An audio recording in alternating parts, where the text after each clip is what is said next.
Oh iya, iya. Karena kata kuncinya subsidi ada dua syaratnya. Ya, Pertama, terbatas orang yang menerima ya, dan terbatas jumlahnya. terbatas. Itu jumlahnya, subsidi. betul, ya. Kalau dia tidak terbatas bukan subsidi namanya. Betul, betul, betul. Jadi pupuk itu cukup. Yang orang kadang persoalkan karena mereka tidak berhak menerima subsidi kan di situ.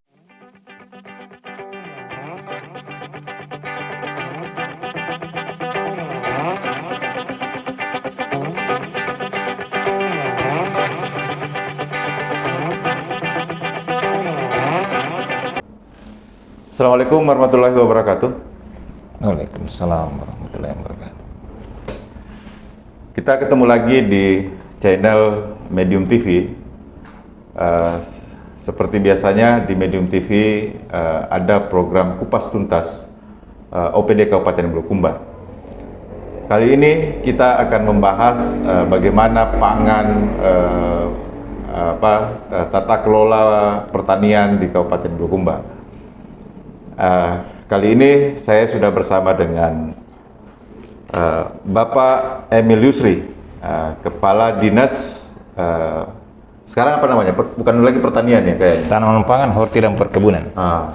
Tanaman pangan dan hortikultura. Assalamualaikum Pak Emil. Waalaikumsalam warahmatullahi wabarakatuh. Ya, sehat Pak? Alhamdulillah. Itu yang penting Pak.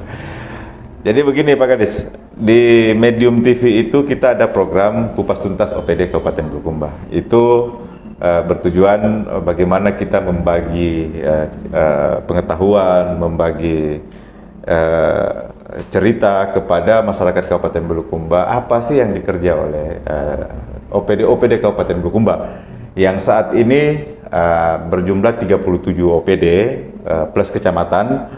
Nah, baru-baru ini pemerintahan baru sudah mengambil keputusan untuk merampingkan menjadi 27 plus kecamatan juga. Gitu. Nah, sebelum kita ngobrol panjang, mungkin Pak Kadis bisa memaparkan program dan targetnya dinas yang dipimpin oleh Pak Kadis. Silakan Pak Kadis. Ya, terima kasih. Assalamualaikum warahmatullahi wabarakatuh. Salam sehat selalu. Jadi yang pertama yang saya mau sampaikan nama dinas kami. Ya. Jadi Dinas Tanaman Pangan, Hortikultura dan Perkebunan. Hortikultura dan Hortikultura dan Perkebunan. Oh, iya, iya. Tanaman pangan, hortikultura dan perkebunan. Ya. Atau biasa lazimnya masyarakat mengatakan itu menyebut nama Dinas Pertanian. Ya, Dinas Pertanian, betul, Ya. betul. Kalau kita melihat tugas fungsi kami, Ya. kami membantu Bupati dalam melaksanakan urusan pemerintahan yang menjadi kewenangan daerah, Ya. dan tugas pembantuan di bidang tanaman pangan, hortikultura dan perkebunan. Ya. Kata kuncinya kami harus menyiapkan pangan yang cukup bagi masyarakat Bulukumba yang kurang lebih jumlahnya 400.000 lebih. Di situ substansinya. Iya, di situ harus mereka harus makan, kata kuncinya begitu. Ya, makan, dan itu harus siap Ya, harus disiapkan siap oleh pemerintah. Iya. Itu Ketersediaannya maksudnya. ketersediaan. Ya. Jadi itu yang tugas pokok kami. Kemudian memang kita punya program bagaimana nanti bersinergi dengan OPD lain. Ya. Pertanian itu tidak bisa berdiri sendiri. Ya. Jadi harus disupport, harus didukung oleh instansi lain. Ya. Misalnya kalau kami sudah menanam, ya siapa yang mencarikan pasar kan begitu. Betul. Harus ada sinergitas lintas OPD. Iya, harusnya begitu. Ya. Jadi 40% itu ada sama kami, Ya. 60 itu ada di luar kami. Oh, begitu malah ya. Ya. Jadi satu contoh saja kalau kita berbicara sarana prasarana, ya, infrastruktur, Ya. ada kewenangan-kewenangan yang ada di OPD lain, misalnya di PSDA, Ya. ada di perdagangan, ada di koperasi UMKM, itu ada. Mereka itu contoh-contoh kasus saja yang sangat simpel. Yang sangat terkait dengan Iya. OPD yang Bapak pimpin ya, Iya. Pak Kadis ya. Oke. Ya, itu yang Perdagangan, Ya. koperasi. Iya, koperasi UMKM itu Ya, masuk di dan sana. terus ada dinas ketahanan pangan juga. Iya, ada dinas ketahanan pangan. Jadi saya kasih gambaran di Kementerian Pertanian itu sebenarnya untuk di eselon satunya ada namanya Badan Ketahanan Pangan. Badan Ketahanan Pangan. Iya, kalau di Bulukumba namanya Dinas Ketahanan Pangan. Oh, dipisah malah. Nah, dipisah. Nah, kemudian ada Dirjen Perkebunan, Dirjen Perkebunan. ada Dirjen Tanaman Pangan, ada Dirjen Hortikultura, ada Dirjen Sarana Prasarana. Jadi banyak eselon 1. Ya. Jadi kalau berbicara pangan, sebenarnya kami menyediakan pangannya, menanam, memproduksi. Teman-teman di Dinas Ketahanan Pangan menghitung berapa jumlah yang harus disiapkan, Ya.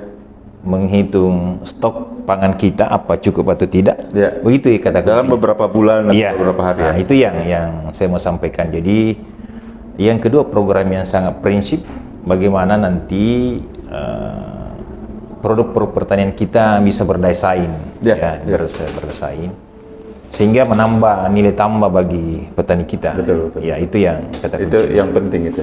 Iya. Oke, Pak Kadis, target dinas, ya saya terbiasa dengan dinas pertanian. Iya, ya. dinas pertanian. Targetnya dinas pertanian dalam waktu dekat ini, silakan. Sebenarnya kita punya target yang pertama, bagaimana nanti lahan kita ini bisa berproduksi maksimal, Ya. tanpa nanti merusak kondisi-kondisi lahan kita lagi. Ya. Ya, itu yang pertama. Karena walaupun kita memacu produksi kita, Ya. kalau kita memaksakan sesuatu yang nanti bisa berdampak kepada lingkungan dan kesehatan, itu juga tidak mendidik ya. Ya. Karena kenapa? Isu kesehatan yang utama yang kita akan dorong. Makanya perbaikan lahan yang kita harus dahulukan dulu. Walaupun itu tentu punya proses panjang Ya. dan memakan waktu yang cukup lama, tapi kalau kita tidak memulai itu agak sulit juga, karena potensi-potensi lahan kita cukup bagus, cuma ya ada persoalan bahwa alih fungsi lahan kita kan yang semakin tahun semakin Ya, itu semakin yang meningkat. ya semakin meningkat. Ya. Yang kedua, bagaimana nanti target kita melakukan budidaya yang bagus, yang sesuai dengan kriteria-kriteria yang dipersyaratkan.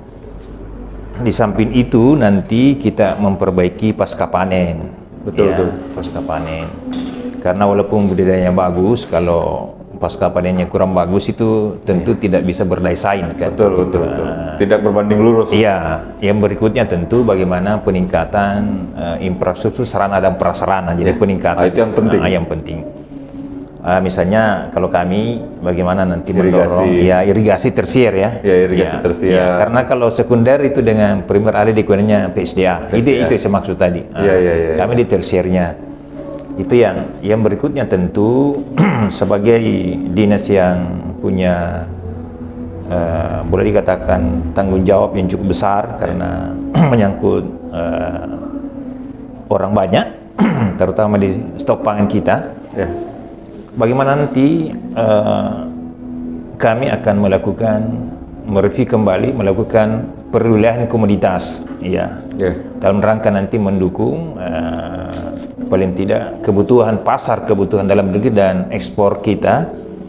Ya, tentunya ada 3 syarat. Kalau kita di istilahnya ada 3K. Jadi 3K. iya, pertama produksinya harus berkualitas, kualitasnya. Kualitas. Ya, kemudian kuantitasnya.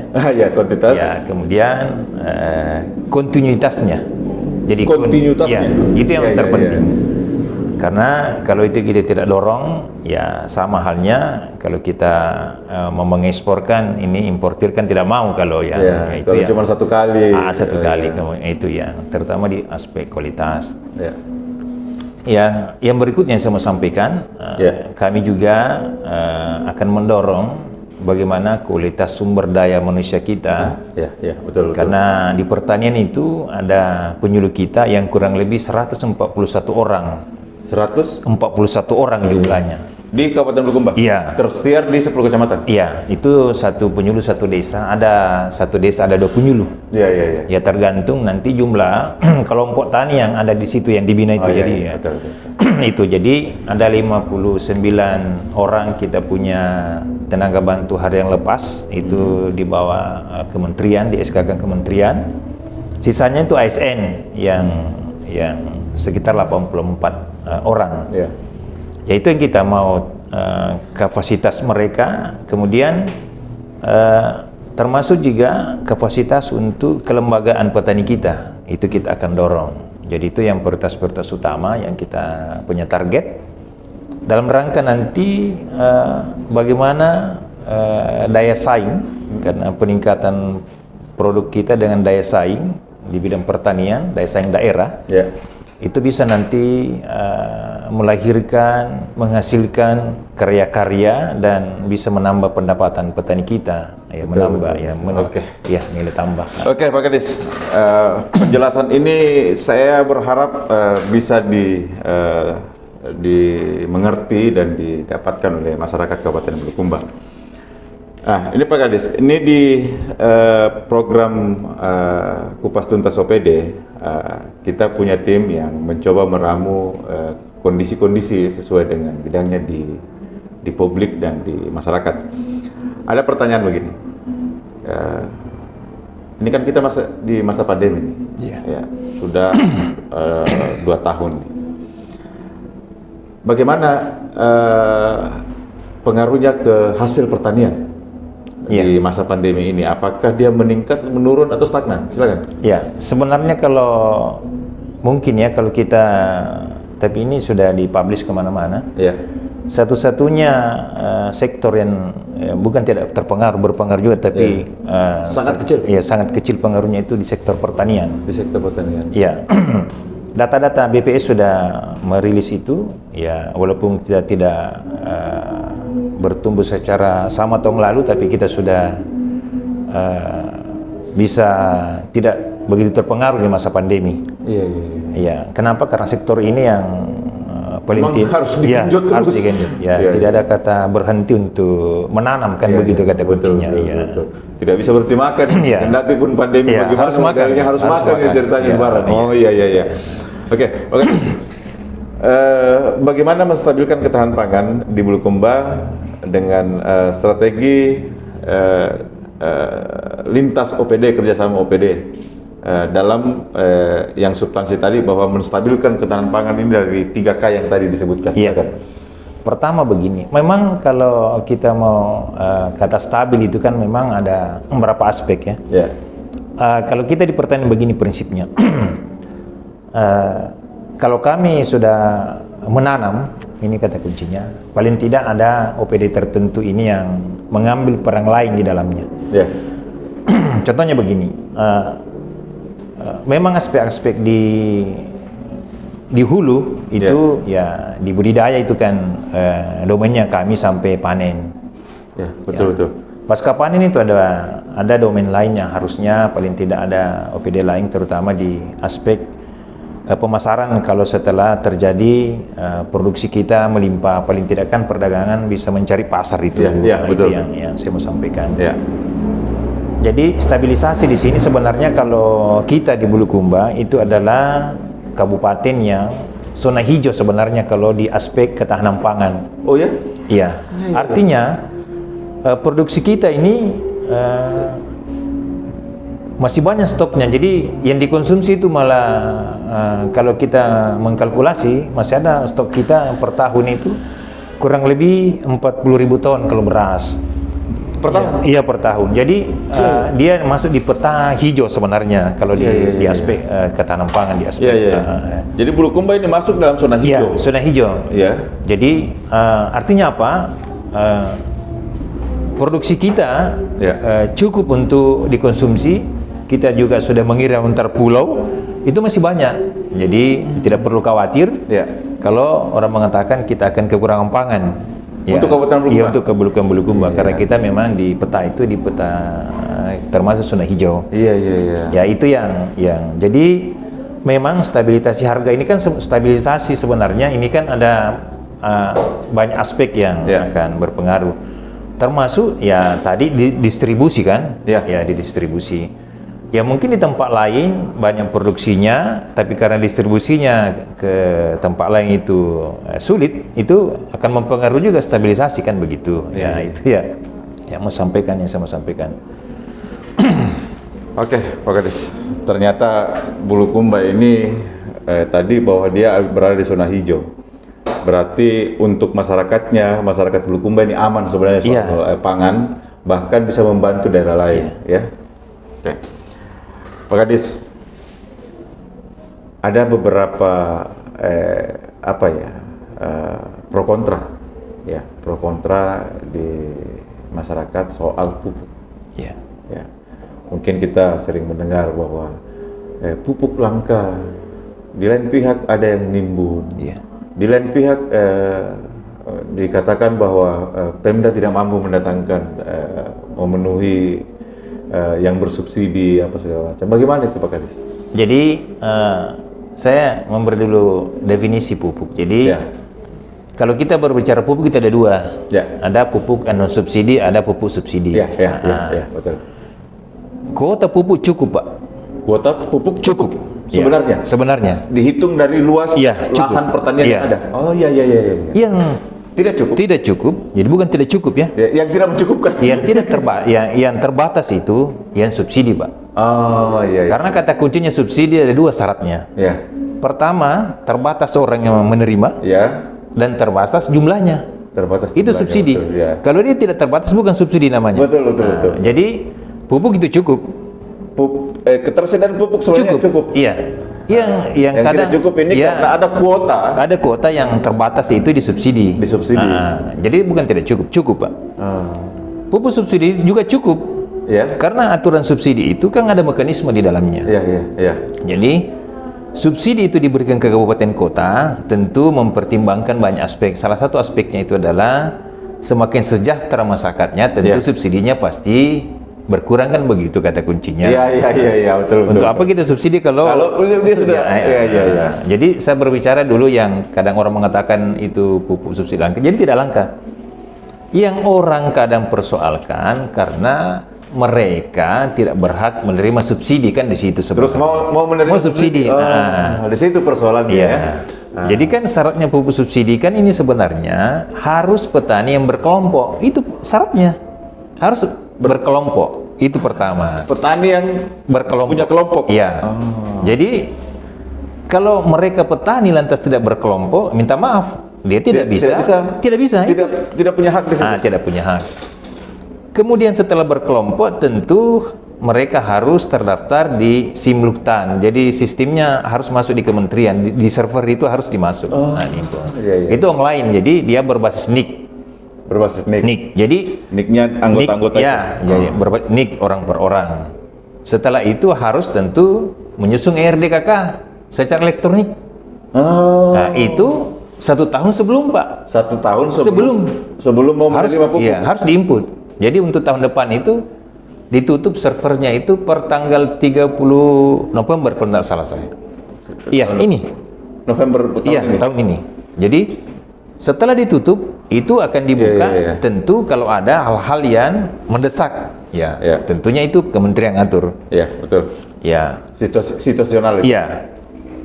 Pemerintah daerah melalui kami, melalui petugas kami itu mengusulkan secara online.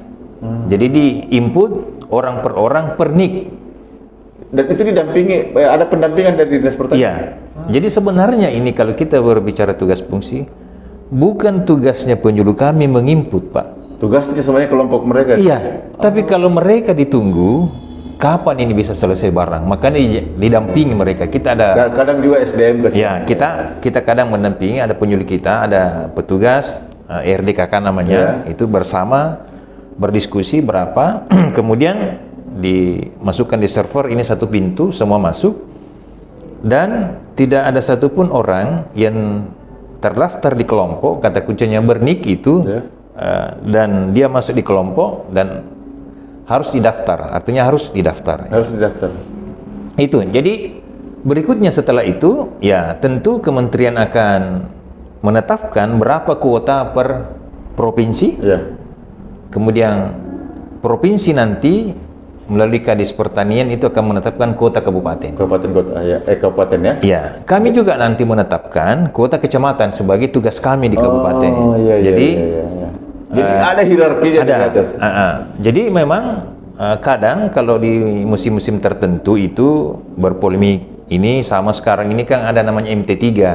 Apa itu? Jadi musim tanam ketiga. Oh iya. Ini kan bergeser kita punya situasinya. Ini kan ada petani kita yang sekarang tidak, dulu ya tahun lalu tidak menanam padi, tiba-tiba karena musim ini bergeser mau menanam padi. Itu kan tidak direncanakan. Iya betul. Artinya datanya tidak masuk. Tidak masuk, betul. Sekarang pertanyaannya, kalau Anda mau menanam butuh pupuk, ya beli pupuk non subsidi. Kan begitu. Iya, logikanya begitu. Iya. Memang pemerintah melalui kami sudah bersurat, dan alhamdulillah musim lalu kita ada penambahan kuota itu kurang lebih 300 ton untuk NPK. Oh. Ya, jadi begini. Memang ini dilematis karena kalau mereka ada kelangkaan pupuk, ada bermasalah, itu larinya ke pertanian. Betul.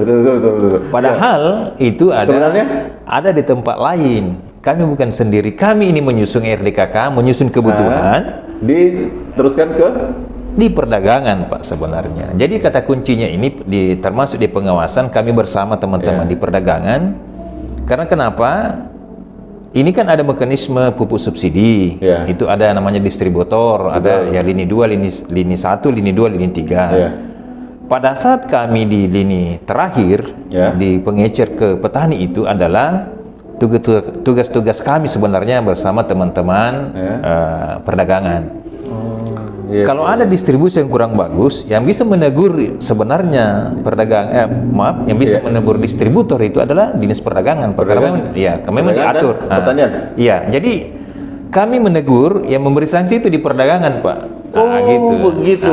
Jadi itu kata kuncinya. Jadi jadi izin dan seterusnya itu ada di perdagangan. Memang diatur di Permendak 15 kalau tidak salah itu ada. Jadi kerja-kerja bersama ini yang kami dorong selama ini, kami bersama-sama teman perdagangan melakukan itu. Jadi kalau laporan kami sisa menegur, ya bersurat. Ya, memang begitu mekanismenya. Ya, kalau sudah ditegur oleh Dinas Pertanian, tapi Dinas Pertanian tidak bisa memberi sanksi. Tidak bisa, Pak. Tapi dari perdagangan. Iya, kita kan izin usahakan ada sama mereka. Jadi kita tembusi ke produsen. Ya, kalau 3 kali, Pak, ya pasti sanksinya lari ke distributor, dan produsen pasti akan mengevaluasi itu. Ya itu sebenarnya di kondisinya. Jadi dinas kami, jadi pemerintah kabupaten sebenarnya bukan tidak mampu menambah kuota, bukan. Jadi tetap kita berupaya memaksimalkan. Contoh kemarin kita pemerintah dapat tambahan kuota 300 ton ya? 300 ton itu penambahan. Karena ada permintaan. Jadi begini, tugas kementerian melalui Dirjen PSP namanya, sarana prasarana itu adalah memberi kuota ke provinsi, menggeser kata begitu. Jadi berhak kementerian memindahkan antara provinsi. Iya. Kalau ada permintaan, pertama kondisi pertanaman, itu harus digeser tanpa memberitahu provinsi. Misalnya begini, kalau di Jawa Barat misalnya ada pertanaman mendesak di bulan-bulan 6, 7, ya pasti Sulawesi kan sudah mau panen, ceritanya begitu. Pasti digeser, Pak. Digeser dulu. Digeser karena memang kewenangannya. Karena ini kan distribusinya begitu. Kemudian provinsi juga berhak menggeser kabupaten. Kalau penyerapan pupuk subsidi ini tidak bergerak, artinya begini. Pupuk subsidi itu adalah terbatas jumlahnya, terbatas orang mau menerima. Sangat terbatas jumlahnya ya. Jadi pasti jumlahnya itu sudah kita perhitungkan. Kalau tidak ada pergerakan di bulan tertentu, provinsi akan mengambil sikap dengan mempertimbangkan kondisi pertanaman di kabupaten yang lain. Iya, digeser. Digeser, Pak. Nah, itu. Begitu. Jadi kami juga akan menggeser kecamatan.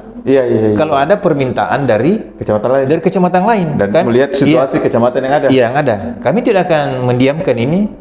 Kalau ada petani kami kekurangan kuota. Selama, jadi ada kata kuncinya selama, Pak. Kuota itu ada di situ. Jadi begini, kalau di RDKK itu misalnya 1000 ton, ini contohnya, di Kecamatan Gantarang full, lantas belum terpakai sebagian, itu kita bisa nambah, bisa menggeser dari tempat lain. Tapi kalau sudah dipakai kan tidak mungkin kita geser kan begitu. Betul. Nah, jadi ini memang ada situasi yang Situasional memang ya, bagaimana cermatnya, bagaimana jelinya di pertanian itu untuk bisa memenuhi semua yang sangat prioritas ya. Iya. Nah, jadi kemudian saya sama. Jadi kalau ada yang berani menimbun, saya kira terlalu berani kalau di masa sekarang. Ya, karena kenapa?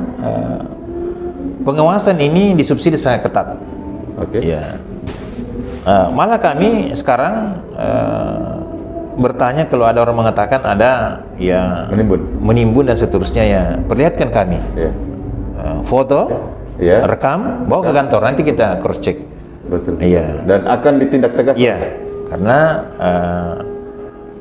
ya mungkin yang ditimbun itu barang ada kemungkinan yang pupuk non subsidi. Kalau pupuk subsidi itu akan non subsidi. Kalau non subsidi silakan saja karena memang persyaratan harus menyediakan itu sebagai pilihan. Ya, itu yang saya mau sampaikan. Selama Pak Kades jadi memimpin OPD ini, pernah enggak dapat kasus penimbunan? Kalau penimbunan jadi subsidi. Jadi selama Pak Kades, selama saya jadi sudah hampir 2 tahun. Cuma laporan yang tidak bisa mereka buktikan bahwa ada penimbunan. Kalau subsidi ada laporan. Ada laporan. Tapi mereka tidak bisa buktikan. Iya, tidak bisa buktikan karena kita sudah cek, kita sudah cross check di mana-mana. Ya, memang ini susah karena tidak ada pembuktian. Saya katakan dibuktikan dulu. Kan sudah ranahnya ini sebenarnya kepolisian. Kalau ada bukti silahkan. Kalau menimbun itu. Ya mungkin masyarakat awam mengatakan dia timbun, ya misalnya begini, ada pengecer, dia punya jatah 100 ton atau 100 sak lah, besarnya begitu. Dia tebus sesuai RDKK RDKK 100 sak. Karena petaninya belum mengambil, itu mungkin tersimpan di kiosnya. Mungkin itu yang dia maksud. Tapi kalau kita pelajari dari jumlah, tidak mungkin dia menimbun kan begitu. Karena memang sudah ada. Ada kuotanya. Sudah ada peruntukannya. Ada peruntukannya. Karena kenapa? Ya kita juga punya tim verbal evaluasi yang lain untuk membayar subsidi.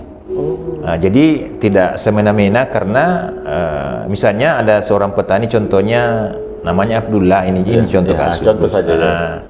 Kuotanya cuma 2 sak urea. Tiba-tiba di notanya ada 4 sak. Ini contoh banyak kasus. Itu tidak akan dibayar Pak yang 2 sak itu. Itu diganti. Jadi karena datanya sudah ada. Sudah ada. Itu terintegrasi semua. Ada. Jadi itu hal-hal yang saya mau sampaikan. Jadi kalau menimbun mungkin jadi intinya selama Pak Kades menjabat itu tidak pernah mendapatkan toh kalau sering ada laporan Pak, laporan toh tapi tidak bisa dibuktikan. Kita selidiki itu yang kadang tidak bisa mereka buktikan.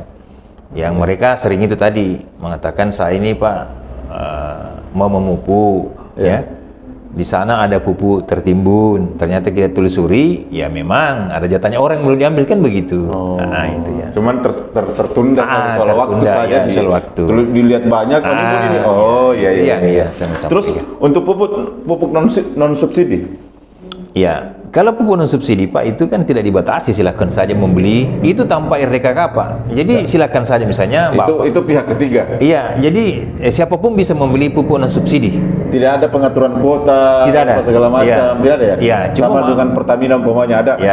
Bulukumba kuotanya segini solar, segini bensin, enggak ada ya? Enggak ada Pak. Jadi kalau non subsidi, jadi sebenarnya ini saya mau sampaikan kepada masyarakat para petani.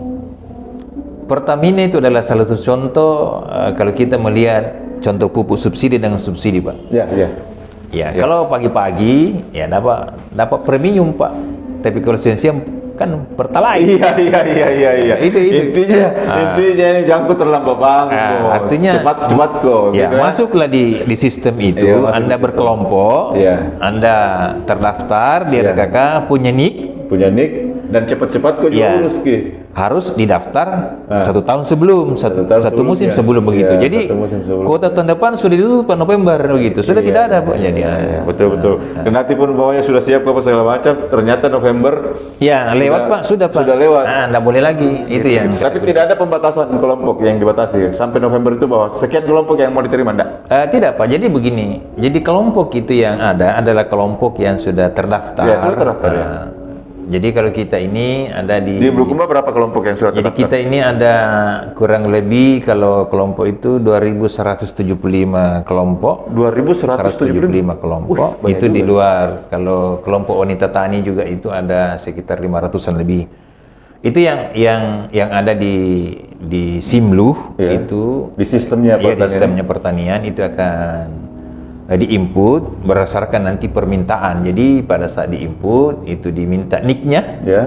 per orang, kemudian ada kuotanya per orang, per musim tanam, Iya, iya. itu yang dikirim. Jadi kalau ada satu orang mengerjakan 2 lahan, Ya. misalnya contohnya kasus tadi Pak Abdullah ada sawahnya, kemudian ini dia penggarap, kemudian dia bekerja berapa hektar kebun, itu server akan menolak Pak. Jadi maksimal dia 2 hektar sebenarnya. Minimal 2 hektar Maksimal 2 maksimal hektar. ya, maksimal 2 hektar per petani. Iya. Per nik. Iya, pernik itu memang diatur kalau subsidi. Jadi kalau label itu pasti Ya, pasti di-cut Pak. Jadi nanti mereka mengatakan saya Pak tiba-tiba kurang ya. Nanti ternyata ini orang bisa saja dia bekerja di beberapa tempat.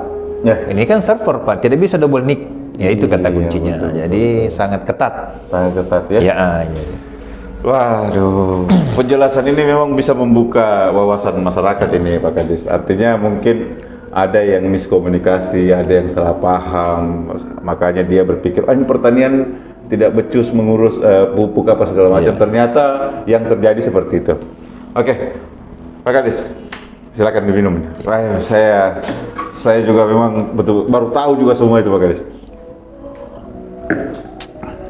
Nah, ini ada pertanyaan Pak Kadis. Menurut Pak Kadis,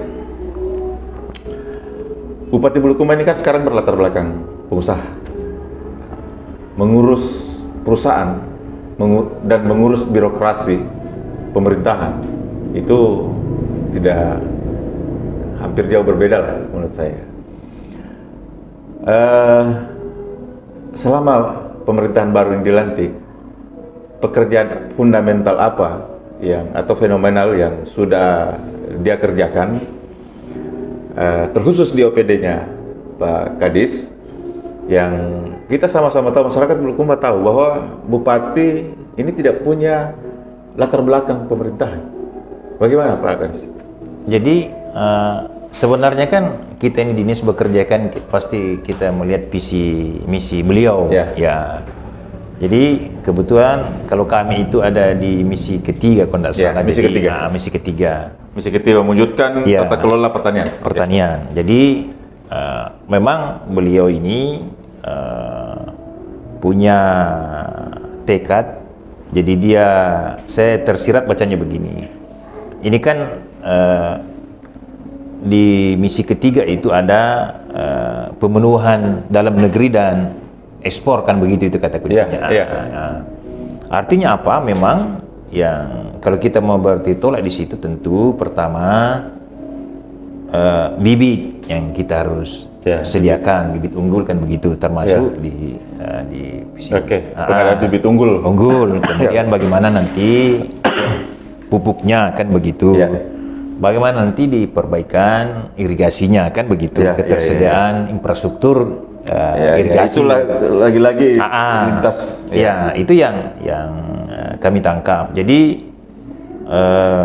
memang cita-cita beliau ini sudah kepingin bahwa ada nanti nilai tambah di masyarakat, terutama di petani. Terutama kita punya potensi besar di hortikultura. Di hortikultura. Betul. Ya, memang kita ini kalau berbicara buah-buahan, horti itu kan saya ke buah-buahan dulu. Buah-buahan. Kita punya manggis, ya, Ya.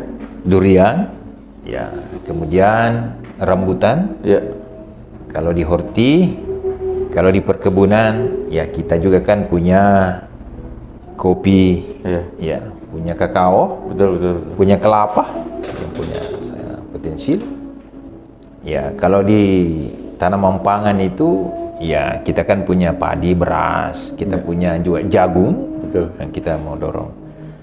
Kami sudah membuat itu dan sudah memetakan, membuat peta untuk komoditi-komoditi yang kita mau dorong.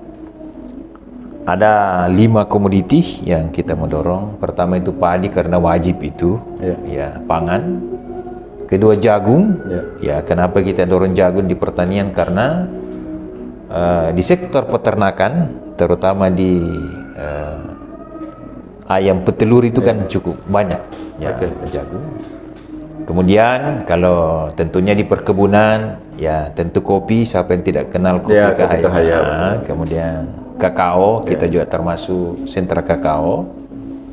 Ya, kalau di horti itu, di buah-buahan itu durian, itu yang kita mendorong.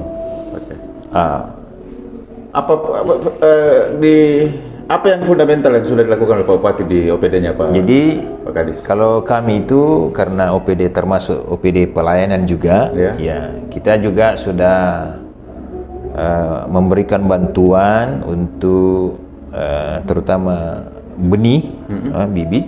Sudah ada? Sudah, kita pernah memberikan bibit cengkeh itu. Kebetulan Pak Wakil Bupati yang serahkan untuk petani kita. Kebetulan kami juga pernah mendampingi beliau menghadap ke Pak Menteri Pertanian, Pak Bintang pada waktu itu, dan alhamdulillah banyak kegiatan-kegiatan yang diakomodir oleh ada beberapa kementerian. Ya, sementara kita tunggu lagi nih kegiatan-kegiatan yang mungkin di APBN perubahan. Ya. Sementara jalan ini ada beberapa titik. Ya, kami juga ada dana tugas pembantuan perbaikan irigasi, ada 17 titik, ada embung 3 titik. Kemudian ada juga UPO, unit pengolahan pupuk organik, itu ada sudah menyebar di mana-mana yang kita sudah lakukan itu. Ya, mungkin itu hal-hal yang sudah dilakukan oleh beliau ya. Oke, Pak Kadis.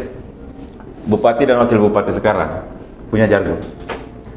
Beliau mengusung jargon dikerja bukan dicerita. Pemahaman dan pendapatnya Pak Kadis soal jargon itu. Ya, sebenarnya tersirat beliau mengatakan begini. Saya bacanya tersirat begini. Ya. Di pemerintahan ini memang harusnya harus kita sigap menangkap apa yang beliau perintahkan dan jangan banyak teorinya begitu. Intinya begitu. Jadi jangan terlalu banyak berteori. Jangan itu ya. Jadi harus kita melakukan upaya-upaya percepatan, bagaimana mempercepat yang ada dan memperbaiki yang kurang, kan begitu. Iya, karena beliau ini lari kencang banget saya lihat ini. Pikirannya terlalu jauh, sedangkan kondisi ya, yang SDM yang apa segala macam itu kadang tidak bisa mengejar. Nah, itulah yang harus dia coba mau sesuaikan begitu mungkin ya dengan. Oke, Pak Kadis. Jika Pak Bupati menginginkan satu target umpamanya di OPD-nya Pak Kadis, tapi dia mau dalam waktu tertentu, sebulan, harian, mingguan, atau bulanan per semester gitu. Tapi target itu dituangkan dalam fakta integritas. Bagaimana kesiapan dan kesanggupan Pak Kadis? Iya, sebenarnya harusnya begitu, Pak. Jadi begini, kita memang harus menandatangani fakta integritas. Ya, persoalan dia berhasil atau tidak kan persoalan belakang, Pak. Iya. Kata kuncinya memang perlu direncanakan secara matang, kan begitu. Iya, betul.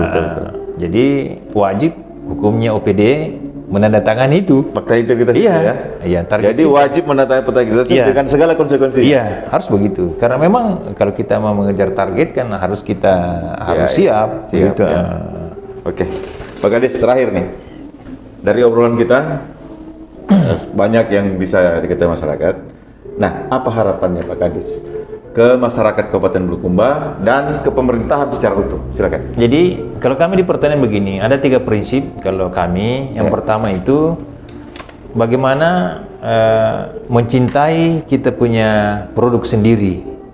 Iya. Sebagai orang pertanian. Iya. Ya, kedua, kalau kita sudah mencintai produk kita, bagaimana kita bisa mengkonsumsi kita punya produk sendiri. Dan paling tidak, kalau kita bisa mencintai, kemudian mengkonsumsi, bagaimana nanti paling tidak apa yang kita miliki berbelanja, ya berbelanjalah di petani, di pedagang secara langsung. Iya, bukan berarti saya mengatakan jangan berbelanja di tempat-tempat yang Iya. Karena di masa pandemi ini, ya kalau kita berbelanja langsung di pasar-pasar tradisional di petani kita, tentu bisa membantu mereka. Ya, kalau kita mengkonsumsi pangan-pangan lokal kita, paling tidak kita bisa membantu petani kita, kan begitu. Betul. Ya, misalnya kalau kita membeli roti, ya roti kan dari gandum kan sebenarnya impor. Ya. Begitu. Ya, betul. Mencintai produk-produk kita, hasil karya petani kita. Ya, bagi kebetulan yang punya rezeki banyak, termasuk ASN, kalau berbelanja janganlah menawar sama petani, kan begitu. Iya. Kadang cuma selisih Rp100 berdebat, kemudian pindah ke tempat lain. Dan yang paling aneh kalau mereka ke Alfamart, Alfamidi, yang tidak bisa menawar langsung itu kan yang kalau ke petani menawar malah. Itu yang kami sampaikan sebagai OPD, sehingga nanti bagaimana nanti kita ini sehat semua, mengkonsumsi pangan, ya karena pertanian itu menyediakan pangan tentunya bukan cuma harus menyediakan yang cukup, tapi tentu kita berharap bagaimana dia bisa dikonsumsi, terutama kesehatan kita harus kita jaga. Nah, itu yang hal-hal yang saya sampaikan. Jadi banggalah menjadi orang Bulukumba, banggalah menjadi petani, bertalenta yang bagus, sehingga tentunya kita berharap bahwa produk kita bisa menjadi produk-produk yang bisa dibanggakan dan bisa bersaing di pasar dalam negeri dan di luar negeri. Tentunya di masa pandemi ini Pak Menteri sudah menggagas itu, tidak ada kabupaten yang tidak bisa ekspor, Pak. Itu sudah dicanangkan. Tahun depan siapapun itu, kabupaten apa, ya pernah malah beliau bergurau, kalau toh tidak ada buah-buahan yang diekspor, semut pun ekspor juga, kan? Kita harus siap itu. Mungkin itu barangkali dari kami. Makasih banyak Pak Kadis sudah bersedia meluangkan waktu datang ke studio Medium TV, dan kita sudah ngobrol panjang. Dan saya yakin bahwa banyak penjelasan-penjelasan Pak Kadis ini yang tidak diketahui dan baru diketahui masyarakat. Kita sudah ngobrol panjang sama Kadis Pertanian. Ada beberapa hal yang saya harus garis bawahi, bahwa substansi tugas Dinas Pertanian adalah menyiapkan pangan yang cukup untuk masyarakat Bulukumba, dan kalau boleh mengekspor malah ke daerah lain. Kedua, Dinas Pertanian berharap sekali sinergitas lintas OPD, karena kendati pun Dinas Pertanian sudah menggenjot dengan program-programnya dan apa segala macam, tapi tidak ada sinergitas dari OPD lain, yakin tidak akan maksimal. Selanjutnya, Bulukumba ini ternyata zona hijau. Jadi untuk masyarakat Bulukumba jangan pernah cemas untuk ketersediaan pangan di Kabupaten Bulukumba. Pasti cukup dan bahkan bisa membantu daerah lain. Ini yang saya harus kasih bawah juga, bahwa ternyata pupuk itu cukup. Cuman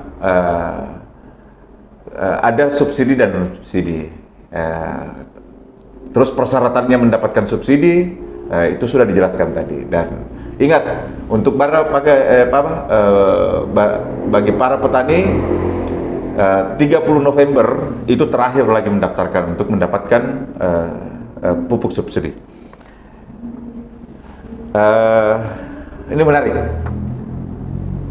Pak Kadis berharap bahwa teman-teman ASN, teman-teman pengusaha, janganlah menawar ke petani. Kasihan, masa ke Indomaret langsung caplok, ke petani nawar cuman beda 50 rupiah, 100 rupiah harus pindah.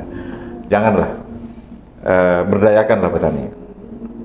Dan terakhir, bagi petani Kabupaten Bulukumba, banggalah Anda menjadi petani yang mampu menolong semua manusia Kabupaten Bulukumba khususnya dan Indonesia pada umumnya. Terima kasih, kita akan ketemu di OPD yang berbeda dengan waktu yang berbeda. Assalamualaikum warahmatullahi wabarakatuh. Waalaikumsalam.